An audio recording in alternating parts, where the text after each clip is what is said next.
Bonjour les amis et bienvenue sur la chaîne EG Investi. J'espère que vous allez bien. Aujourd'hui, nous allons parler des graphiques Heiken Ashi. Souvent, on se fait avoir par les faux signaux en trading. Et c'est d'autant plus vrai lorsqu'on débute. Mais comment filtrer ces faux signaux? Eh bien, la réponse se trouve dans la représentation graphique en Heiken Ashi. Donc, on va voir comment se caractérisent les bougies Heiken Ashi, les avantages et les inconvénients, et enfin, repérer la fin d'un mouvement pour rentrer ou sortir de position. Allez, c'est parti. Comment se caractérisent les bougies Aikenashi? Il faut dire déjà qu'il y a une grosse ressemblance avec les chandeliers japonais classiques. En effet, sur cette figure, vous pouvez voir à gauche un graphique en chandelier japonais classique et à droite un graphique, le même, en Aikenashi. Même unité de temps, même actif. On peut déjà constater qu'il y a beaucoup moins d'alternance avec les bougies. Les bougies en chandelier japonais classique donnent la fluctuation d'une valeur brute. Le corps de la bougie est déterminé par le prix d'ouverture et celle de clôture. Les mèches montrent le prix le plus haut et le prix le plus bas, pour l'unité de temps que représente la bougie. Sur les bougies Aikenashi, les mèches définissent aussi le plus haut et les plus bas, atteints par cette dernière. Mais par contre, le prix de clôture et d'ouverture sont calculés. Ils ne représentent donc pas le prix réel à l'instant T. Il est important de remarquer aussi que chaque bougie Aikenashi débute au milieu du corps de la précédente. On peut très bien le voir, par exemple, ici. Cette bougie-là démarre bien au milieu de cette grande bougie. Cette dernière démarre bien au milieu de la précédente et ainsi de suite pour chacune d'entre elles. On peut voir là au milieu, celle-ci au milieu et c'est le cas, regardez bien, pour chaque bougie. Celle-ci est passée en plein milieu de la grande, qui elle-même démarre au milieu de la précédente, qui elle-même démarre au milieu de la précédente, et ainsi de suite. Il faut bien comprendre que c'est une moyenne, et c'est pour cette raison que la bougie démarre au milieu de la précédente bougie. D'ailleurs, Aikenashi signifie Aikin moyenne, Ashi rythme. Je vais donc passer sur les formules de calcul, cela ne nous intéresse pas. Nous, ce qu'on veut, c'est être déjà efficient sur notre trading. Et pour ce faire, on a besoin de comprendre qu'est-ce qu'un Aikenashi, mais on n'a pas besoin de savoir comment ça se calcule. Les bougies Aikenashi se comportent donc comme des moyennes mobiles.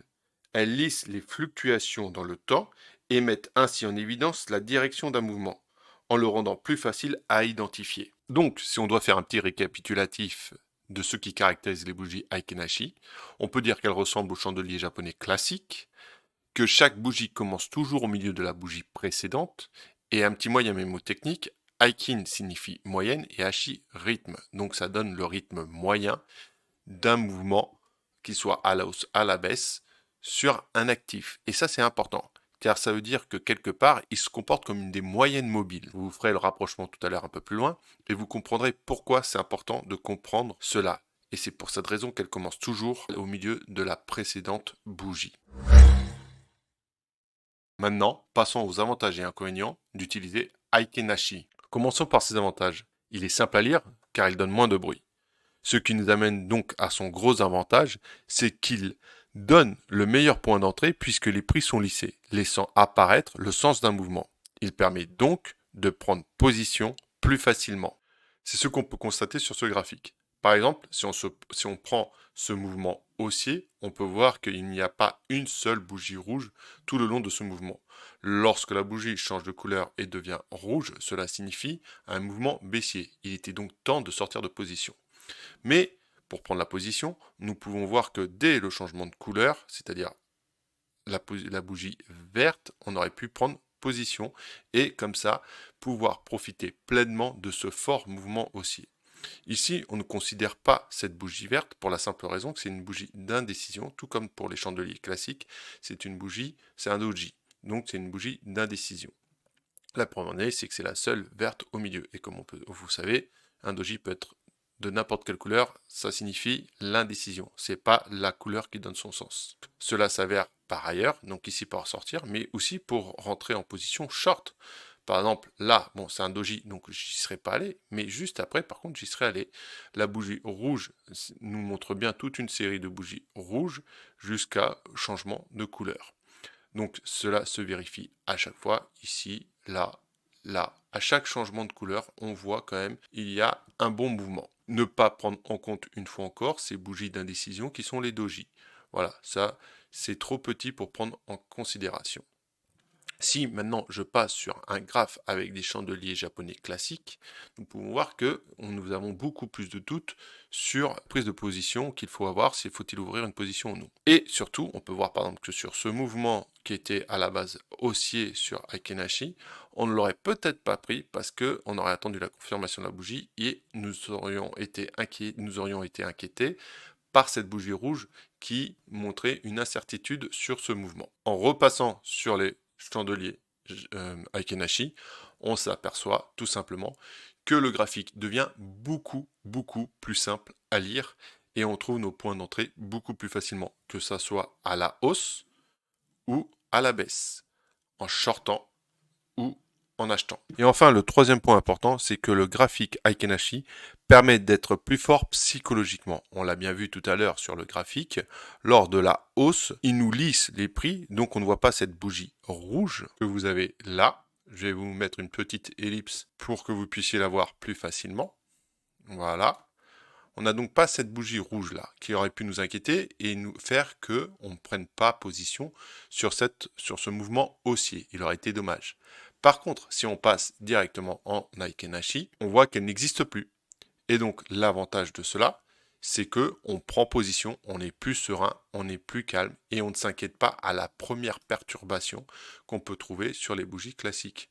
Peut-être que nous aurions été tentés de sortir là, on aurait dit tiens c'est la fin du mouvement, cette bougie verte n'est pas très puissante, là il y a un petit retournement, je sors de position. Eh bien non, là on profite pleinement de tout le mouvement d'Aikenashi et on va jusqu'au plus haut et là nous faisons plus de gains et nous sommes plus rentables car nous laissons courir nos gains. Donc psychologiquement, Aikenashi nous aide à mieux faire face à nos angoisses et contrôler ainsi mieux nos émotions. Passons maintenant au point négatif d'Aikenashi. Comme je vous l'ai dit en début de vidéo, Aikin signifie moyenne et Ashi rythme. Aikenashi est donc une moyenne des prix de la bougie. Par conséquent, il sera donc plus lent que la représentation en chandelier japonais classique. À l'instar des moyennes mobiles, il sera en retard sur le prix effectif et donnera de bons signaux d'entrée, mais en retard par rapport au chandelier japonais classique. Il faudra donc consulter d'autres types de graphiques pour prendre position, mais surtout pour prendre et pour connaître ses points de sortie lors d'un trade. En effet, il serait dommage de louper sa sortie lors d'un trade lorsque tout lui réussit. Pour illustrer ces propos, nous voici sur la devise euro-dollar. Donc, admettons qu'on ait pris cette impulsion haussière, au moment de sortir de notre position, on serait sorti peut-être à cette bougie-là. Bon, on aurait eu quelques indices qui nous auraient mis sur la voie, lesquels ma fameux doji qui nous indique une indécision, et une autre chose aussi, la diminution de la taille des bougies. On le voit, là, elle commence à être plus petite que la précédente, et ainsi de suite. Donc généralement, ça nous met sur la piste. Mais disons que nous allons prendre en compte que les caractéristiques Aikenashi. Donc là, comme vous pouvez voir, ces bougies, là, ces 4 dernières sont vertes. Maintenant, si on passe sur un chandelier japonais, on peut s'apercevoir qu'il y a là, ici, une belle bougie rouge. Et il aurait été préférable de sortir directement à la clôture de celle-ci, c'est-à-dire à l'ouverture de cette dernière. Voilà. Pourquoi? Parce qu'on aurait pu dire que ça, c'était juste un retracement et que ça allait repartir plus haut.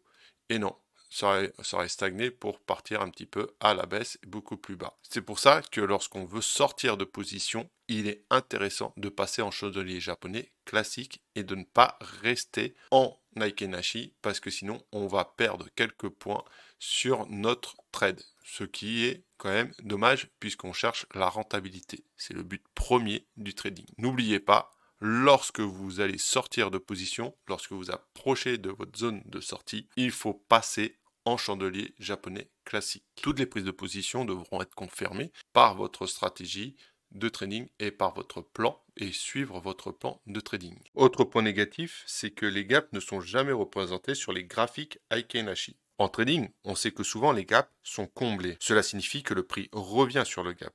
Et de cette façon, on peut passer à côté d'opportunités ou pire encore, se retrouver dans une position perdante. Les gaps apparaissent souvent en début de séance, quand le marché ouvre. Il est donc préférable de passer en chandelier japonais classique à cette période afin de vérifier la présence ou non de gap. Je vais vous montrer ça sur le graphique du DAX. Nous voici donc sur le graphique du DAX de mon courtier. Donc c'est un CFD, c'est pas le cours futur.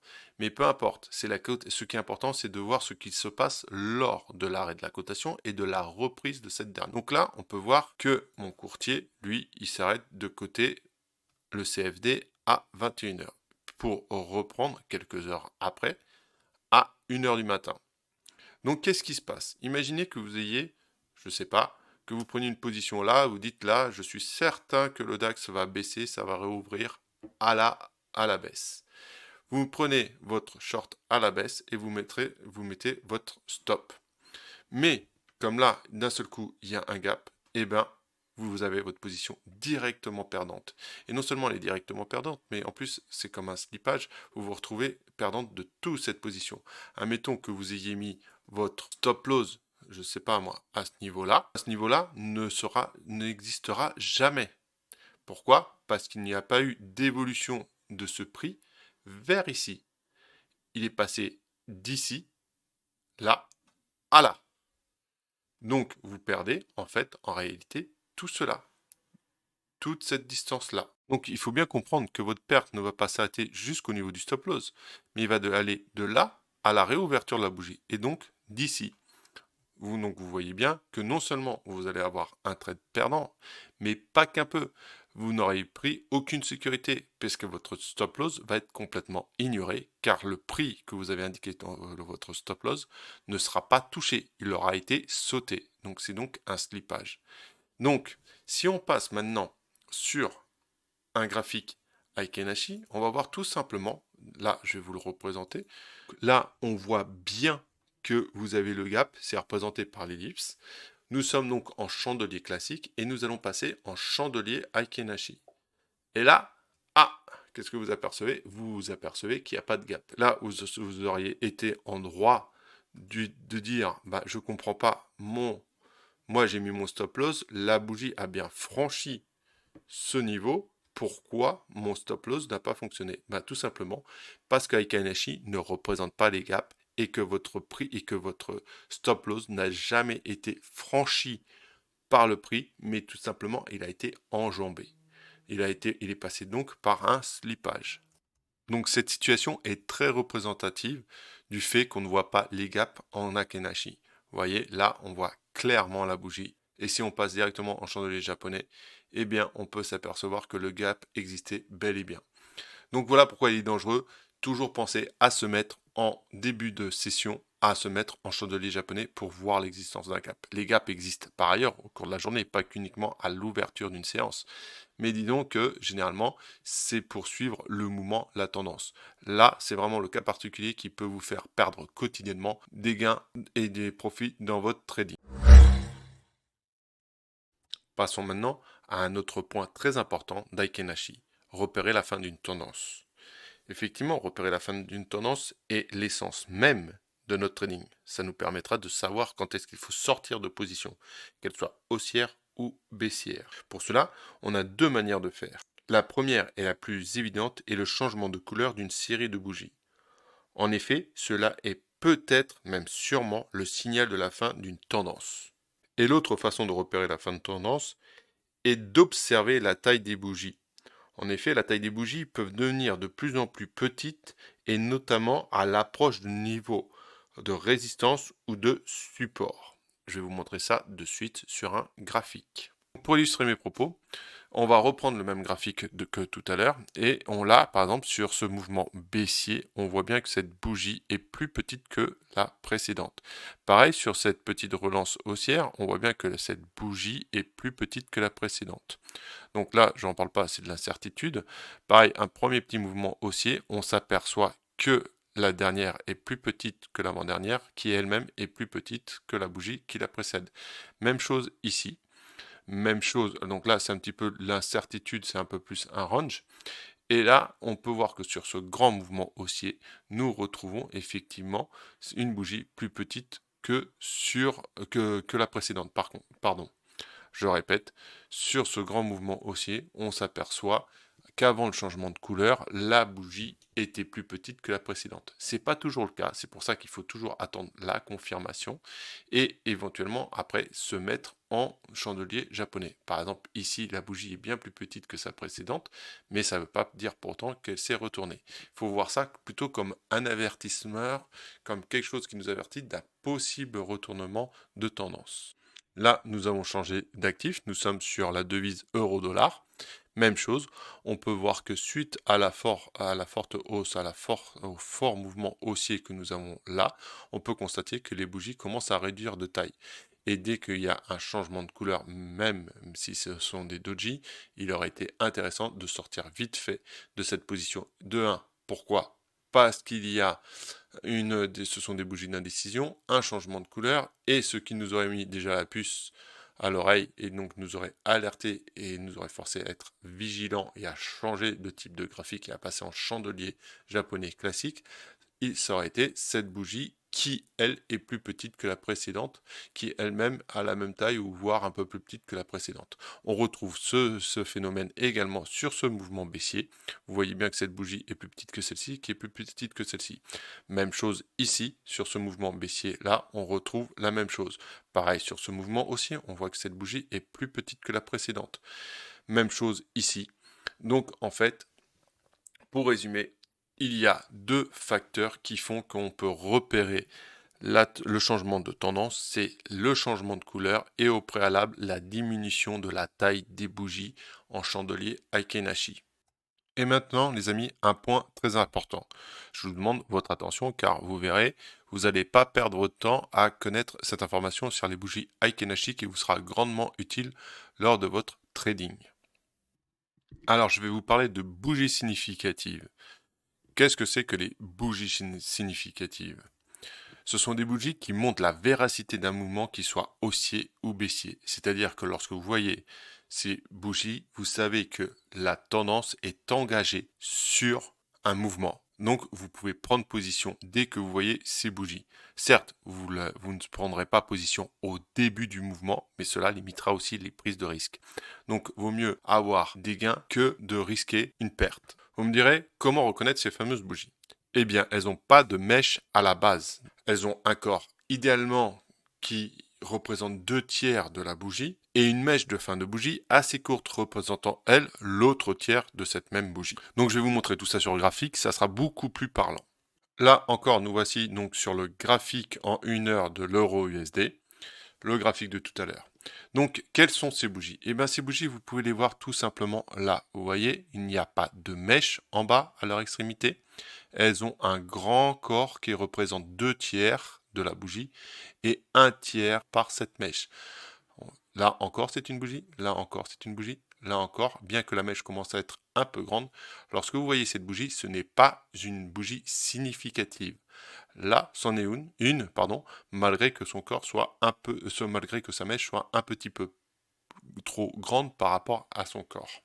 Là, dans la tendance baissière, vous avez ces fameuses bougies significatives. Donc, admettons, si vous êtes en retard sur votre trade, mais que vous voulez quand même faire un petit quelque chose, eh ben, vous pouvez rentrer là. Que lorsque vous voyez cette configuration de bougie, vous savez très bien que la tendance est toujours en vigueur. Ce type de bougie est très significative avec Enashi et vous signale que la tendance est toujours vraie et toujours forte. Vous voyez là un petit peu d'indécision, on passe sur une bougie un peu plus représentative, un peu plus significative qui vous indique que le mouvement est bien d'ores et déjà lancé. Là, c'est également le cas. C'est ce que nous retrouvons un petit peu partout, là et là. On va voir si on vous retrouve ces bougies sur un autre actif. Là, je suis sur l'or. Nous trouvons nos bougies significatives ici. Vous voyez, un corps bien plus grand que la mèche, de proportion à peu près 2 tiers, 1 tiers. Cela signifie que la tendance baissière est lancée. On va voir si on le voit de façon un peu plus représentative ailleurs. Même chose, là, nous nous retrouvons sur le graphique donc de l'or. Des bougies significatives, vous en avez ici, là, là, là. Vous voyez, il n'y a pas de mèche sur leur corps. Celles-ci sont significatives et vous indiquent que la baisse par contre, sur ce mouvement en rouge, est activement enclenchée. Même chose, là, un petit mouvement d'hésitation et à partir de ce moment-là, vous trouvez déjà des bougies significatives, notamment ces trois là où vous voyez qu'il n'y a pas de mèche à la base et vous avez deux grands corps qui représentent plus de 2/3 de la bougie. On va retrouver ça ici ou encore, attendez, je vais vous supprimer cela pour que ça vous soit plus visible, voilà. On va retrouver ça, par exemple, un peu partout. Partout, c'est donc une bougie significative d'Akenashi. Et une fois encore, lorsque vous voyez ces bougies-là, c'est que vous êtes en pleine puissance du mouvement et que vous pouvez le prendre aisément. Alors certes, vous n'aurez pas le début du mouvement, mais vous avez de quoi faire quelques beaux pourcentages et sans risque. Donc là, les amis, il est l'heure de résumer ce qu'on a vu dans cette vidéo. Et qu'est-ce qu'on a vu? On a vu comment se constitue l'Aikenashi. Nous avons vu ses points forts et ses points négatifs. En point fort, on a vu, ça nous permettait de lisser les graphiques et donc une facilité de lecture de graphes. Ça nous permettait également d'avoir des signaux, donc de rentrer en position de façon plus sereine. Et troisièmement, ça nous permettait justement de nous renforcer psychologiquement car nous n'avons pas tous ces bruits qui peuvent nous inquiéter et couper une position. Donc ça nous rend plus fort dans notre trading puisque psychologiquement on n'a pas cette inquiétude et on n'a pas de tendance à subir nos émotions. Deux inconvénients majeurs, tout de même, l'Aikenashi est en retard par rapport au prix effectif de l'actif, c'est-à-dire qu'il sera toujours un peu en retard par rapport à des bougies japonaises traditionnelles.